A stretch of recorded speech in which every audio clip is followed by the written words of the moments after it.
బాబాయ్ వాళ్ళు చచ్చిపోయిన అనుకుని పోయినాడ ముసైతాను చచ్చిన నిలిపోయినాకు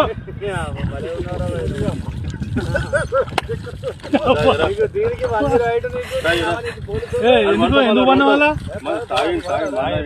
కాయ పండుకున్నా ఎందుకు అనుకున్న వాళ్ళ ఈ చల్లదనానికి ఎండకు చేయలేక కన్నీకి ఓడిపోయి వచ్చిన గెవలేక ఏం చేసావు 10 రోజుల నుంచి గణేట్ చేత నాతో గట్టించి నా కష్టం దోచుకొని గణేట్ రాయ్